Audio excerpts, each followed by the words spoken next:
नमस्कार दोस्तों, ओजेडी computer education के आपके अपने यूट्यूब चैनल पर एक बार फिर आपका स्वागत है।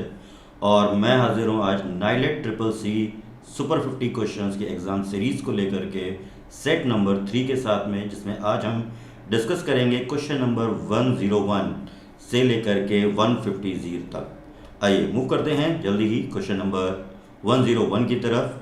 कुछ पहला क्वेश्चन है आज का, ALU स्टैंड्स फॉर। ALU का फुल फॉर्म क्या है? आपके ऑप्शंस दिए हुए हैं और ध्यान रखिएगा नीचे की तरफ आपके पास एक ग्रीन कलर का टाइमर भी चल रहा है, तो कोशिश करिए विद इन 10 सेकेंड्स में अपना आंसर गेस करके यूट्यूब पे क्या कमेंट बॉक्स में कमेंट करने का। आपके ऑप्शंस हैं फिलहाल arithmetic logic unit, array logic unit, application logic unit और नन ऑफ दीज। तो इसमें से सही आंसर क्या है ये आप मुझे बताएंगे या हम आपको बता देते हैं। चलिए, ALU का फुल फॉर्म होता है arithmetic logic unit. ALU basically दोस्तों एक डिजिटल सर्किट है जो कंप्यूटर में अर्थमेटिक और लॉजिकल कैलकुलेशंस को कंट्रोल करने के लिए यूज किया जा रहा होता है। आइए मूव करते हैं क्वेश्चन नंबर 102 पे। The brain of computer is. आपके ऑप्शंस हैं माइक्रो प्रोसेसर, कंट्रोल यूनिट यानी CU, HDD hard disk drive और नन ऑफ दीज। तो कंप्यूटर का दिमाग इसमें से किसको कहा जा सकता है? Micro processor, CU, control unit या HDD हार्ड डिस्क ड्राइव? जी हाँ, सही आंसर है माइक्रो प्रोसेसर। बेसिकली ये CPU के अंदर यानी कैबिनेट के अंदर लगी हुई एक चिप होती है जो एक्चुअल में CPU का काम कर रही होती है। एक ऐसा डिजिटल इलेक्ट्रॉनिक उपकरण है जिसमें लाखों ट्रांजिस्टर्स को इंटीग्रेटेड सर्किट के रूप में तैयार किया जाता है। इससे कंप्यूटर के CPU की तरह भी काम लिया जाता है। आइए देखते हैं अपना question number 103। What difference does the 5th generation computer have from other generation computers? आपके ऑप्शंस हैं technological advancement, scientific code, object oriented programming या ये सभी। तो 5th जनरेशन आपकी अदर जनरेशन से कैसे अलग है? तो ये सभी रीजंस हैं, technological advancement, scientific code, object oriented programming. इन सभी वजहों से 5th जनरेशन बाकी जनरेशन से अलग है। और साथ ही साथ को बता देता हूँ कि 5th जनरेशन काम कर रही है अभी भी आर्टिफिशियल इंटेलिजेंस और नैनो टेक्नोलॉजी पर। मूव करते हैं क्वेश्चन नंबर 104 पे। विच of the following computer generation uses concept of artificial intelligence? अगर आपको थोड़ा सा भी आइडिया है, अभी जस्ट ये क्वेश्चन मैंने बताया भी आपको, तो आपके ऑप्शंस हैं 5th generation, sorry 1st generation, 3rd generation, 5th और नन ऑफ दीज। जी हाँ, इसका सही आंसर है 5th जनरेशन। 5th जनरेशन के कंप्यूटर्स, जिन्हें मॉडर्न कंप्यूटर भी कहा जाता है, अभी भी विकास के चरण में हैं और आर्टिफिशियल इंटेलिजेंस पर आधारित हैं। इनमें VLSI यानी वेरी लार्ज इंटीग्रेशन की जगह पर ULSI ultra large integration technology का उपयोग किया गया है। जी हाँ, क्वेश्चन नंबर 105। व्हेन अ की is pressed on keyboard which standard is used for converting the key stroke into the corresponding bits? आपके ऑप्शंस हैं ANSI, ASCII, EBCDIC and ISO। तो कीबोर्ड को प्रेस करने पर, कीबोर्ड से कोई बटन प्रेस करने पर कौन सी कैरेक्टर कोडिंग स्कीम सिस्टम पे जनरेट होती है या फॉलो करता है? इसका सही आंसर है ASCII। इसका फुल फॉर्म हमेशा याद रखिएगा, American standard code for information interchange. यह डेवलपर को एक ऐसा इंटरफेस डिज़ाइन करने में सक्षम बनाता है जिन्हें ह्यूमन और कंप्यूटर दोनों समझ सकते हैं। क्वेश्चन नंबर 106 आपकी स्क्रीन पर है इस समय। Which device is used as the standard pointing device in a graphical user environment? आपके ऑप्शंस हैं keyboard, track ball, joystick and mouse. तो कौन सी ऐसी मशीन है जो GUI इन्वायरमेंट में काम कर सकती है? जी हाँ, इसका सही आंसर है माउस। माउस बेसिकली एक इनपुट डिवाइस है जो कंप्यूटर के पॉइंटर या कर्सर को कंट्रोल करने का काम करता है, इसलिए माउस को पॉइंटर या पॉइंटिंग डिवाइस भी कहते हैं। कर्सर या पॉइंटर की मदद से हम किसी भी फाइल, फोल्डर या सॉफ्टवेयर को ओपन व क्लोज करने का काम करते हैं। आइए मूव करते हैं क्वेश्चन नंबर 107 की तरफ। काफ़ी इंपॉर्टेंट सीरीज है, सेट 1 और 2 आ चुके हैं, उनको रिवाइज करिए, बार बार देखिए और क्वेश्चन सॉल्व करिए। फिलहाल ऐसी हमारी सीरीज और भी आती रहेंगी। अभी वक्त है क्वेश्चन नंबर 107 को सॉल्व करने का। Source code is available to view, modify and redistribute in, आपके ऑप्शंस हैं open source, proprietary, closed source and licensed source. तो सोर्स कोड जहाँ पे आप फ्रीली अवेलेबल हैं, जी हाँ, उसको कहते हैं आप open source. Open source software generally free softwares होते हैं जिन्हें कि आप अपने काम में इस्तेमाल कर सकते हैं। Question number 108, which of the following is not an input device. आपके ऑप्शंस हैं टच पैड, माउस, प्लॉटर या नन ऑफ दीज, इसमें से कोई नहीं।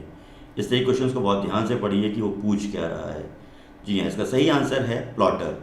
प्लॉटर बेसिकली एक ग्राफिकल प्रिंटर होता है जो पेन और इंक का यूज़ करके इमेज और पैटर्न को बनाता है।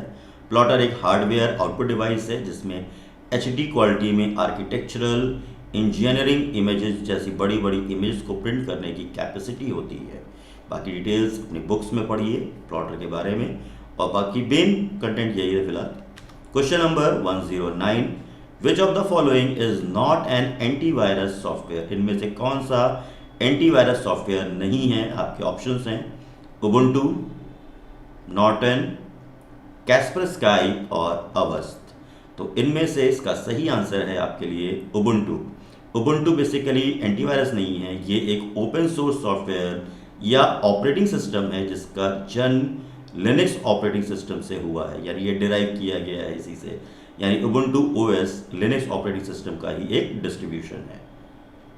आइए मूव करते हैं क्वेश्चन नंबर 110, 110, 110 की तरफ। Which of the following is the hacking approach where cyber criminals design fake websites और पेजेस फॉर ट्रिकिंग और gaining additional traffic.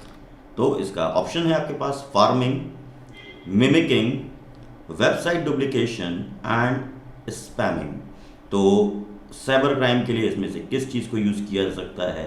Farming is basically hacking technique to steal the user information by display the fake website of any original website. यानी एक dummy website दिखाई जाती है जो देखने में हूबहू ओरिजिनल की तरह लगती है, और इस पर अगर आप कोई भी इंफॉर्मेशन अपनी पास ऑन या देते हैं तो उसका आगे चल करके मिस यूज़ हो सकता है। तो बी अवेयर, किसी भी वेबसाइट पर अपनी डिटेल्स देखने से पहले उसको प्रॉपर वेरीफाई करिए, चेक करिए कि वो वैलिड और जेन्युइन है कि नहीं है।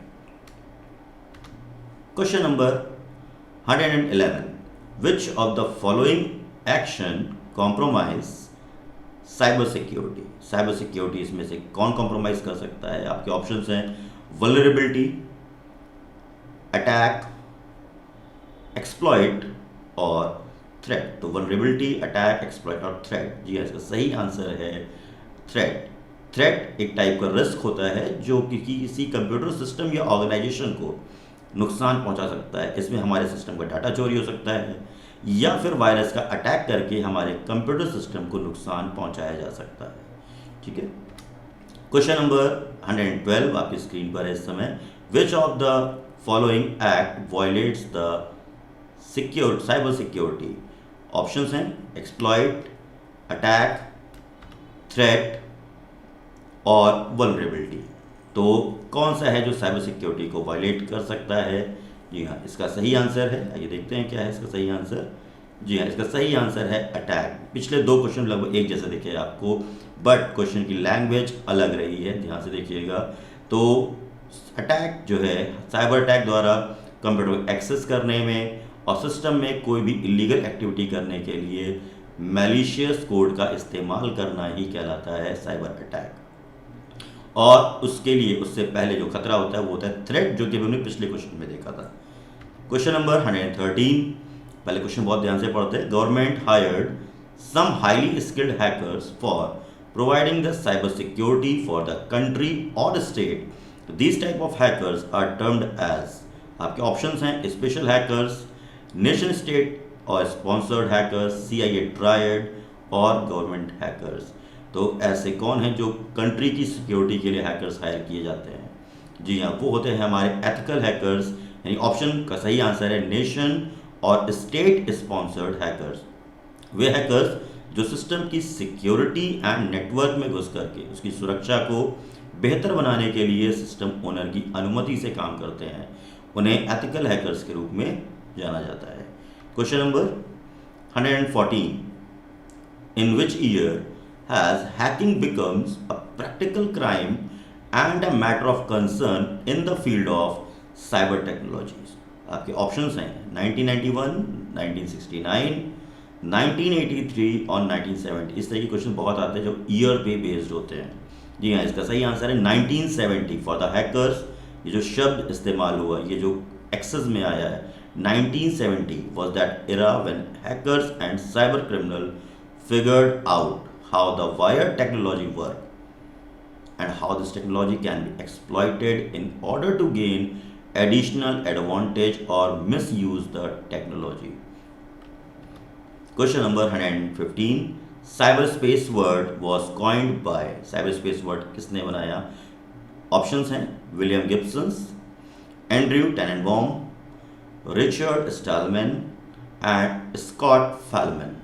तो इनमें से सही आंसर क्या है? साइबर स्पेस वर्ड को डिराइव करने वाले थे, जी हाँ, William Gibson. The term cyber space was firstly use by the American Canadian author William Gibson in 1982 in a story published in Omni magazine and then in his book Neuromancer.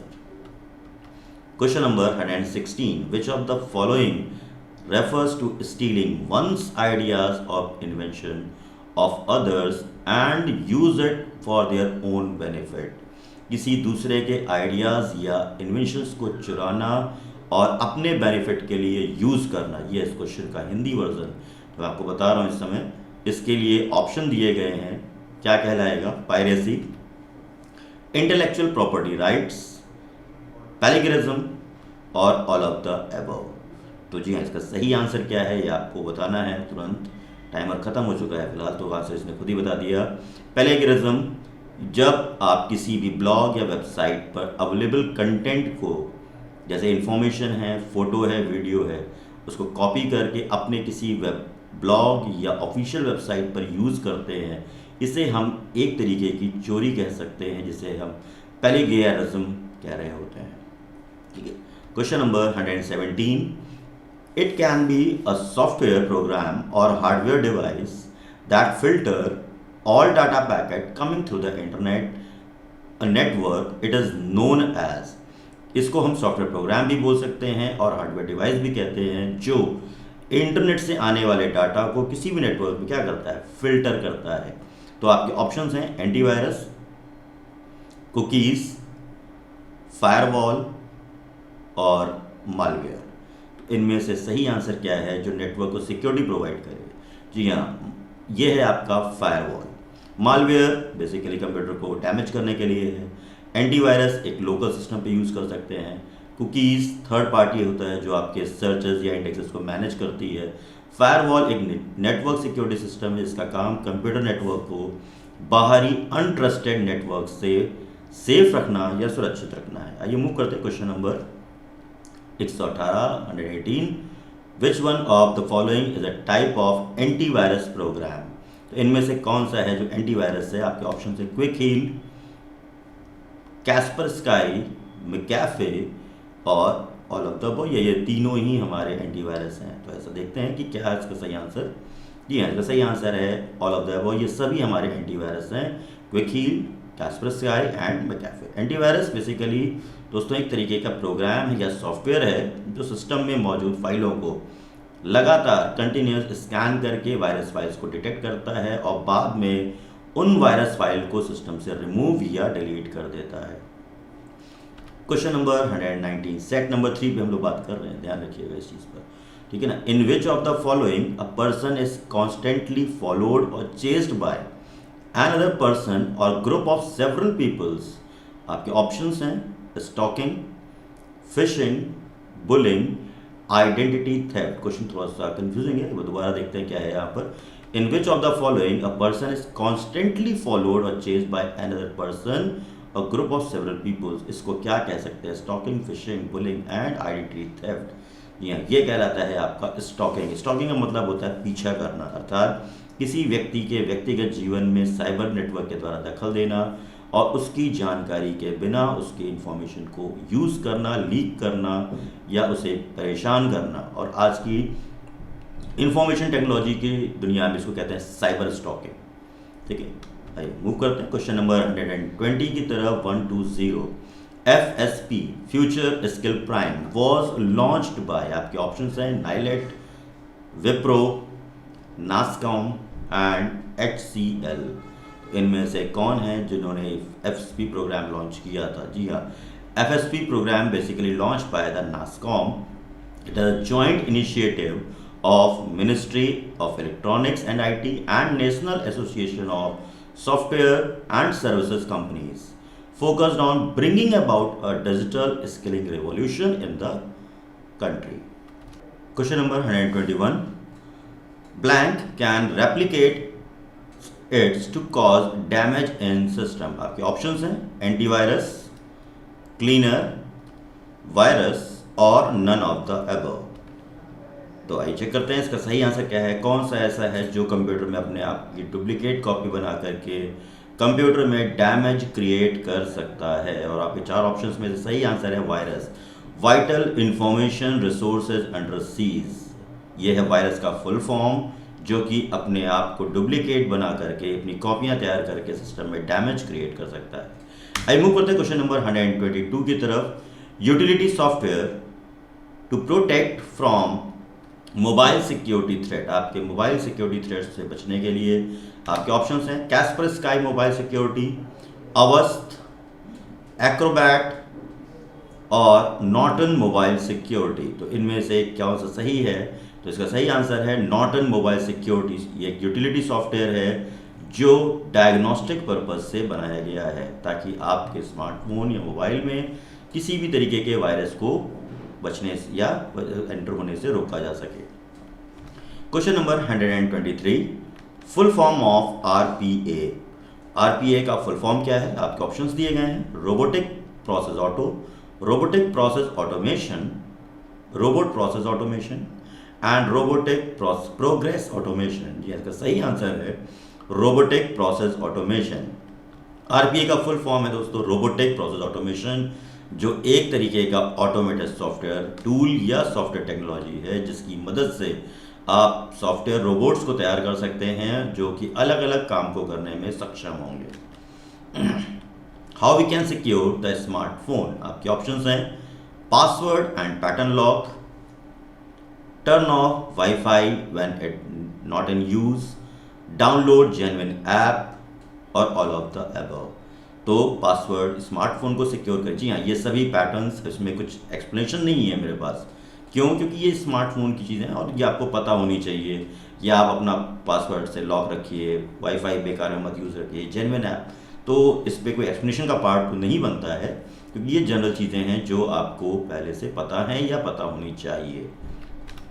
Question number 125, की logger is type of, आपके options हैं antivirus, firewall, malware और none of the above. तो की logger इनमें से क्या है? की लॉगर बेसिकली एक टाइप का मालवेयर है जो कि इसका सही आंसर है। एक ऐसा प्रोग्राम है जो सभी की स्ट्रोक्स को रिकॉर्ड करता है कंप्यूटर में और यूज़र के सभी इनपुट्स को मॉनिटर करता है और साथ में एक लॉग मेंटेन करके एक टारगेट तक उसको भेज देगा ताकि आगे चल करके वो कैसे भी यूज़ किया जा सके। तो ये आपको पता नहीं चलेगा कि आपके सिस्टम में की लॉगर है कि नहीं है। फिलहाल वक्त है क्वेश्चन नंबर 126 का, how to prevent from any kind of cyber crime. आपके ऑप्शंस हैं using strong password, use firewall, call to right person और ऑल ऑफ द अबव। तो इसका सही आंसर क्या है? जी हाँ, इसका सही आंसर है ये सभी चीज़ें हमें फॉलो करनी चाहिए।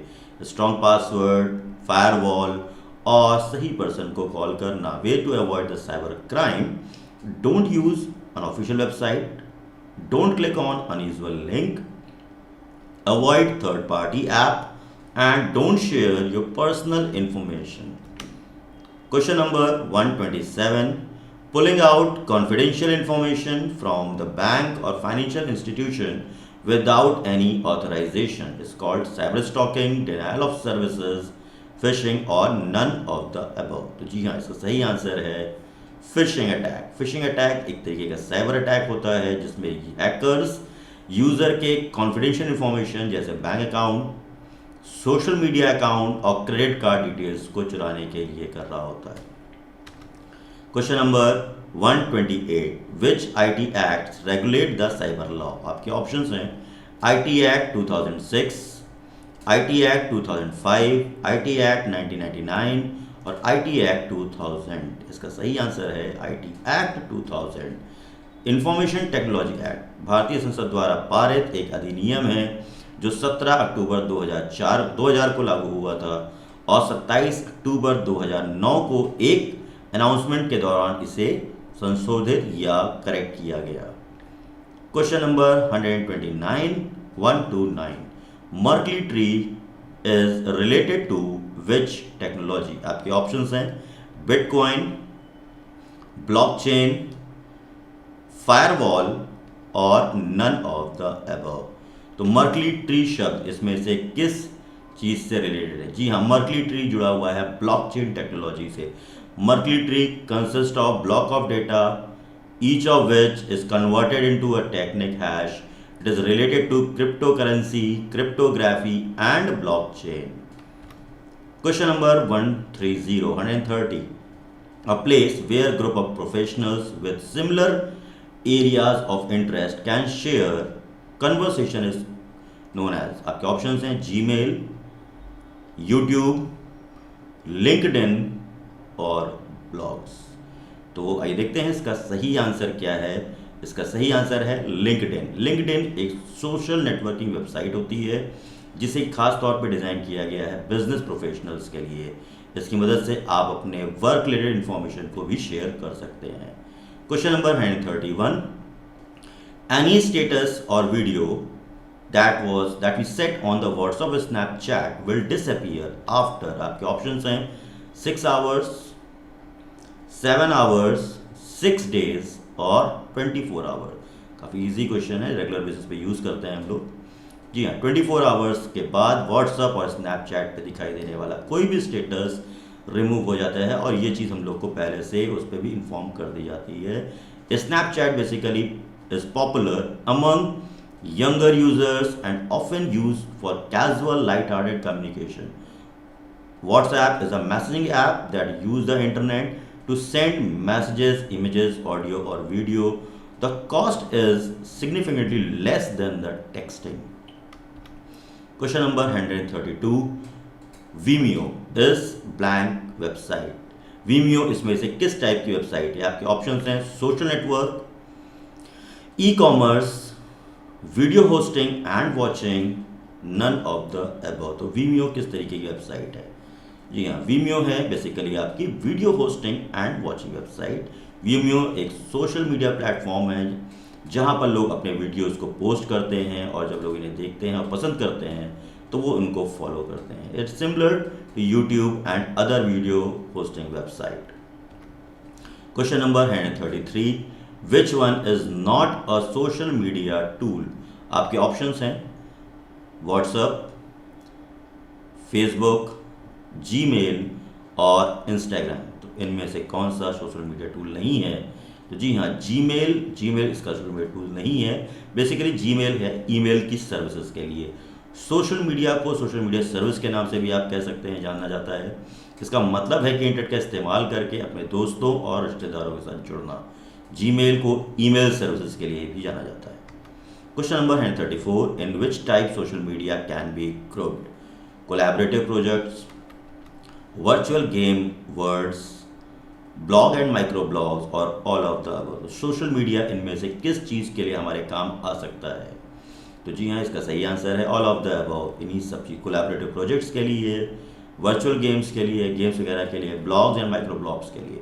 ठीक है, तो आप इसके थ्रू सोशल मीडिया के थ्रू अपनी इंफॉर्मेशन शेयर कर सकते हैं। आइए मूव करते हैं क्वेश्चन नंबर 135 की तरफ। Playing chess with a computer and suggestion for shopping from e-commerce website is part of, आपके ऑप्शंस हैं। तो पहले क्वेश्चन एक बार समझ लीजिएगा कि कंप्यूटर के साथ चेस खेलना या ई कॉमर्स वेबसाइट द्वारा शॉपिंग के लिए सजेशंस दिया जाना, ये इनमें से क्या है। आपके ऑप्शंस हैं narrow AI, narrow artificial intelligence, super AI, general AI और none of these. AI stand for here artificial intelligence. आपके ऑप्शंस हैं, सही आंसर है जी हाँ, नैरो एआई।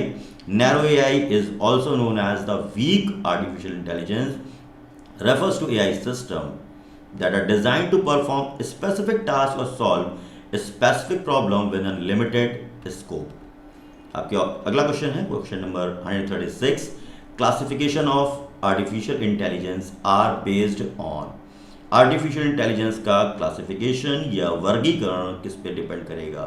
आपके ऑप्शंस हैं कैपेबिलिटीज, फंक्शनिंग, बोथ ए और B, capability of functioning, none of these. तो इसका सही आंसर है बोथ ए और बी। आर्टिफिशियल टेक्नोलॉजी एक टेक्नोलॉजी है, यह एक कंप्यूटर का दिमाग है जो इंसान की तरह सोच सकता है और खुद सीख सकता है और साथ ही साथ खुद को अपग्रेड भी कर सकता है। Question number 137। What does artificial intelligence can't do. Artificial intelligence में से क्या नहीं कर सकती है। नंबर 1 आपके ऑप्शन में है understand direction, understand emotions, understand conversation और यूटिलिटी सॉफ्टवेयर। तो इनमें से क्या चीज़ है। जी हाँ, इसका सही आंसर है अंडरस्टैंड इमोशंस। वो इमोशंस को नहीं या इन फीलिंग्स को समझ नहीं सकती है। आइए मूव करते हैं क्वेश्चन नंबर 138 की तरफ। Expert system is an example of. Expert system इसमें से किस चीज़ का उदाहरण है। आपके ऑप्शंस हैं virtual reality, internet of things, big data analytics और आर्टिफिशियल इंटेलिजेंस। तो इसमें से एक्सपर्ट सिस्टम आपका है आर्टिफिशियल इंटेलिजेंस, एक ऐसा कंप्यूटर प्रोग्राम जो पर्टिकुलर फील्ड में किसी विशेषज्ञ का नॉलेज, स्किल और एक्सपीरियंस को फॉलो करता है। इसके बहुत सारे एग्जांपल्स होते हैं। बेसिकली एक्सपर्ट सिस्टम एक तरीके से डोमेन ओरिएंटेड होता है। ठीक है, आइए मूव करते हैं क्वेश्चन नंबर 139 की तरफ। आर्टिफिशियल इंटेलिजेंस इज कैपेबल इन। आपके ऑप्शंस हैं visual perception, speech recognition, natural language और ऑल ऑफ द अबव। तो आर्टिफिशियल इंटेलिजेंस इसमें से किसको डिकोड करने में कैपेबल है। जी इसका सही आंसर है ऑल ऑफ द अबव। वो विजुअल परसेप्शन आइडेंटिफाई कर सकती है, स्पीच रिकग्निशन कर सकती है और नेचुरल लैंग्वेज को समझ सकती है। Artificial intelligence is a simulation of the human intelligence processed by machine, especially computer system. A specific application of AI include the expert system, natural language processing, speech recognition, and machine vision, which is also known as the visual perception. Question number 140. Who is the father of artificial intelligence? आपके options हैं Steve Jones, John Kathy, John McCarthy and none of these. तो artificial intelligence के जनक हैं John McCarthy. Okay, question number 141। Augmented reality is related to the that introduce artificial in world. आपके options हैं AR, VR, PR and MR। तो इनमें से सही ऑप्शन क्या है वो देखना है। आर्ग्यूमेंटेड रियलिटी का वास्तविक अर्थ होता है, आंसर इसका फिलहाल पहले बता देता हूँ मैं आपको, फिर मैं एक्सप्लेनेशन पे भी आता हूँ। इसका सही आंसर है वर्चुअल रियलिटी। आर्ग्यूमेंटेड रियलिटी शब्द का वास्तविक है, जैसा कि शब्द का अर्थ है वास्तविक जैसा वातावरण। इसका उपयोग कंप्यूटर के माध्यम से किया जाता है।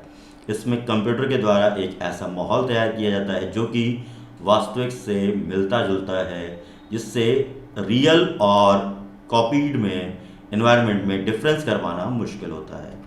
Question number 142। Which cloud is allows system and services to accessible by group of organisation. आपके ऑप्शंस हैं private cloud, community cloud, public cloud and hybrid cloud.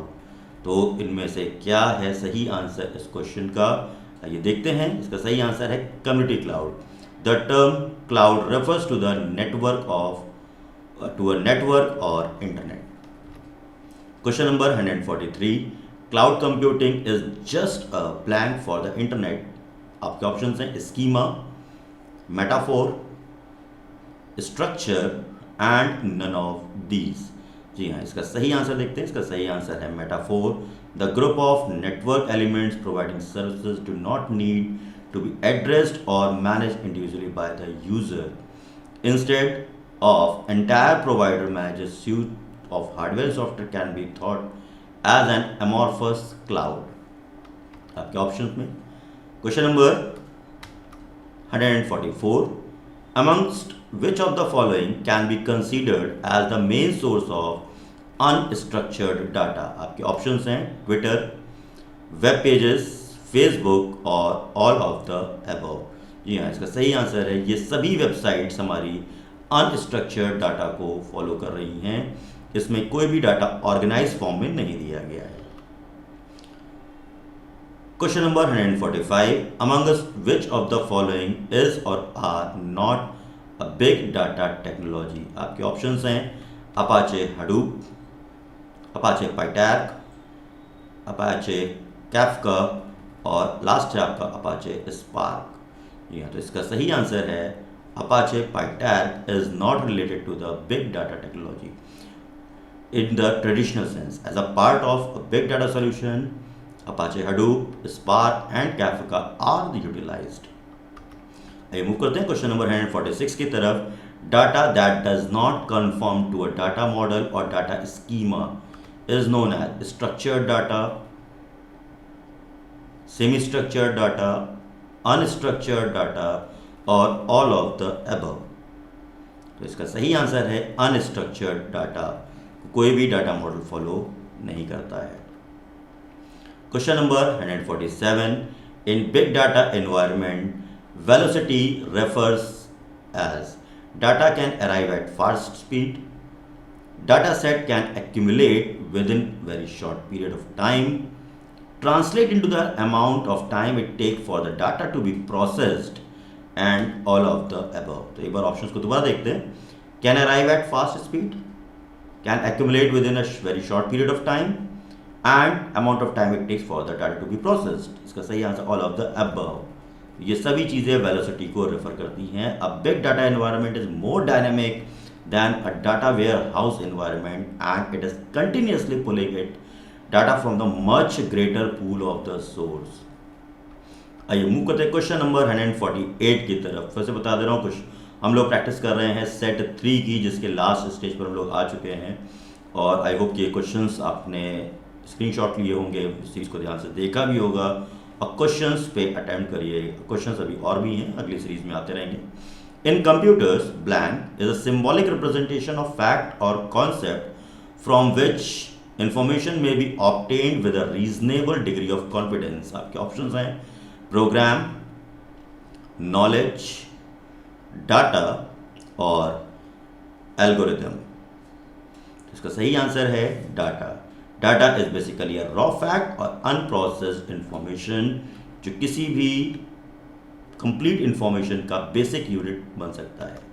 Question number 149, blank involve the simultaneous execution of multiple subtasks that collectively comprises a larger task। आपके options हैं single channel processing, multi data processing और parallel data processing. Last है आपका none of the above. इसका सही answer है parallel data processing. Parallelism, which is defined in the computing as the simultaneous execution of multiple processes, is the fundamental notion behind the parallel data analysis। और आज की series का last question है question number 150, how many वीज of big data. आपके option है 2, 5, 4 और none of these. तो कितने वीज हैं, तो भाई तो ये बताओ वी का मतलब क्या है यहाँ पर। तो पहले आंसर देखते हैं फिर एक्सप्लेनेशन। आंसर है 5 वीज हैं। ये 5 वीज क्या रिप्रेजेंट कर रहे हैं? Velocity, volume, value, variety and veracity यानी वर्सटैलिटी इन बिग डाटा एनालिटिक्स। तो दोस्तों ये थे हमारी ट्रिपल सी नाइलेट सीरीज के सुपर 50 क्वेश्चंस का सेट नंबर 3, जिस पे हम लोगों ने देखे हैं क्वेश्चन नंबर 101 से 150 तक। इस सीरीज को ध्यान से देखिए, इस पे तैयारी करिए, क्वेश्चंस पे ऑब्जर्व करिए, क्वेश्चन की लैंग्वेज को समझिए। जल्दी मिलता हूँ मैं आपसे एक नेक्स्ट सीरीज में सेट नंबर 4 के साथ में। ठीक है, तब तक के लिए keep learning, keep skilled, all the best for your triple C exam.